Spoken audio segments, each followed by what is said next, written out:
Hey everyone, I'm Stratabean and welcome back to the channel. Today we're rolling out and rising up with the leader of the Decepticons, Megatron Tyrant / Megatron Destructive Force. Megatron Tyrant is a 7/5 robot that costs 6 mana in Mardu, and his effect is, your opponents can't cast spells during combat. At the beginning of each of your post-combat main phases, you may convert Megatron. If you do, add 1 colorless mana for each 1 life your opponents have lost this turn. His transform side, Megatron Destructive Force, is a 4/5 vehicle with living metal that costs 4 mana and Mardu for his more than meets the eye cost, and his effect is, whenever Megatron attacks, you may sacrifice another artifact. When you do, Megatron deals damage equal to the sacrificed artifact's mana value to target creature. If excess damage will be dealt to that creature this way, instead that damage is dealt to that creature's controller, and you convert Megatron. This deck is about weaponizing artifacts, converting destruction into value, and turning the battlefield into an engine of pure explosive power. If you like decks that turn resource management into annihilation, this is the deck for you. Let's get into it. Overview. At its core, this deck has 3 goals. 1. Generate and recycle artifacts for both value and fuel. 2. Turn those artifacts into damage, mana, and advantage. And 3. Reanimate or recur our biggest threats for unstoppable late-game pressure. Megatron rewards aggression and precision. Every artifact becomes ammunition, whether it's a treasure, a construct, or a colossus. It's all potential energy waiting to be unleashed. Core synergies. The artifact base is the backbone of the deck. Cards like Wormcoil Engine, Phyrexian Triniform, and Triplicate die and leave behind smaller bodies when they die, perfect for fueling Megatron's ability while keeping pressure on the board. Cityscape Leveler, Meteor Golem clear away opposing threats, while Angel of the Ruins and Portal to Phyrexia dominate the battlefield and control the late game.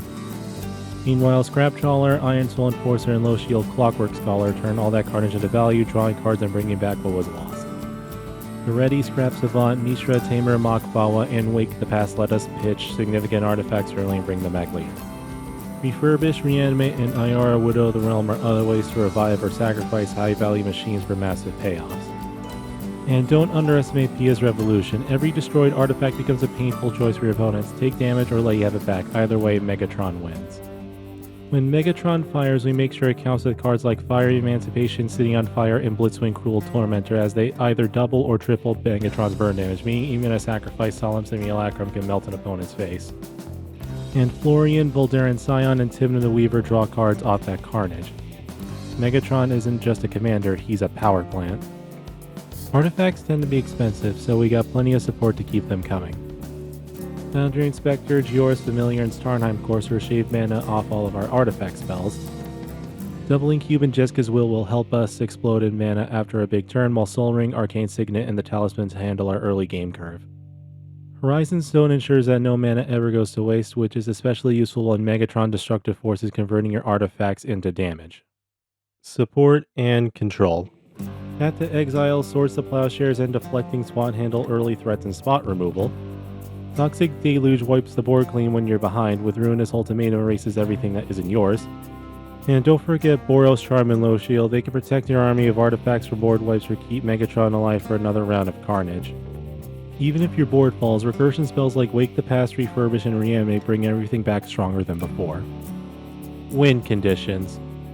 So how does this deck actually close out games? 1. Megatron Burn. Every artifact becomes a warhead. Sacrifice a high-cost machine like Dark Steel or Metalwork, and Megatron deals 10 plus damage to any target. With Fiery Emancipation, that's 30 plus, more than enough to delete players or planeswalkers. 2. Artifact Swarm. Wake the Past and Iron Soul Enforcer can return an entire field of constructs and colossi, giving you an instant lethal board. And 3. Infinite Firepower. With Horizon Stone, Smothering Tithe, and Megatron Destructive Force, you can convert treasures and junk artifacts into limitless mana, letting you replay, reanimate, and rearm your whole army again and again. Piloting tips. In the early game, focus on mana and setup. Play your rocks and cost reduces early, prioritize Voyager, Quick Welder, or Foundry Inspector to smooth your curve. In the mid game, start fueling the engine, discard significant artifacts with Duretti or Combustible Gear Hulk, or use Sneak Attack to sheet them in, and attack with Megatron to start turning artifacts into burn damage. In the late game, once you got recursion, damage doublers, or Wake the Past, unleash everything, swing with your constructs, convert them into mana or damage, and let Megatron's destructive loop carry the game home. And that's how I built around Megatron Tyrant / Destructive Force. If you want to play a deck that turns every artifact into munition, every death into value, and every turn into an explosion, this is it. Whether you're burning the table down with Sitting on Fire, reviving an army with Wake the Past, or melting opponents with a single Darksteel Colossus sacrifice, this deck embodies Megatron's creed perfectly: peace through tyranny. If you enjoyed the video, be sure to like, subscribe, and comment on what commander you'd like to see me do next. Until next time, bye.